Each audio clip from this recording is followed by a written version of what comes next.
Hello there, UW math fans. I come to you with another measurement of a UW sculpture. This one's not quite as tall as the others. Some of you maybe have seen this sculpture before near the law school. I was walking across campus from the Kelsey Plum recognition game where they retired her jersey, and my kids were with me, so we measured a few more things with tennis balls. I told my kids that when the university was founded in 1861, this sculpture was discovered sitting there and no one knows what it is. I told them it was meant to look a little bit like the Millennium Falcon. If you believe any of that, it's not true. So sorry to the artist. I did look it up. It's called the Department of Forensic Morphology. It is kind of cool looking. You know, you can see inside, see how it was made. I found this picture of when it came in 2004 and was lowered in. It says a little bit that it's a local artist, Chris Brunch, and he was experimenting. It sort of brings together a few different things. You can read about it. UW Magazine has a nice article about it. Some of the things that came out. It says the department is open 24/7. It's especially nice with light.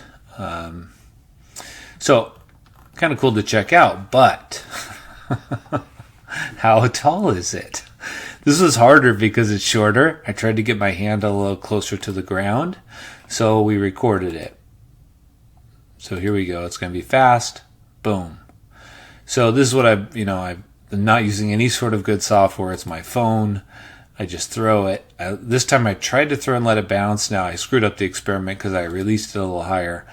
And then I stopped it as close as I could from when I released it. Saw where it landed.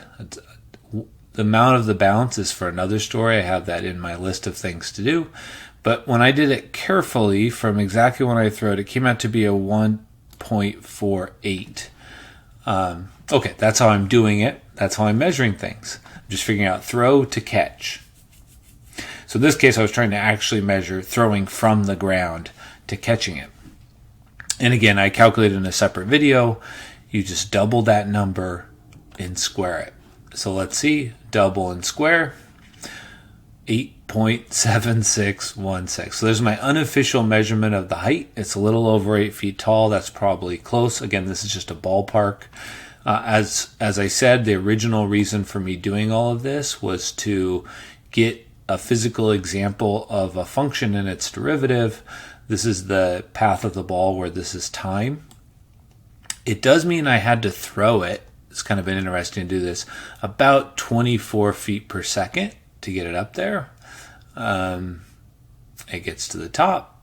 Again, the important thing from calculus is when you're at the peak, the slope is 0, the derivative is 0. A big part of calculus is understanding that even though those graphs don't look anything alike, they have some important features, like when the slope of this is positive, slope of the tangent line, this is positive.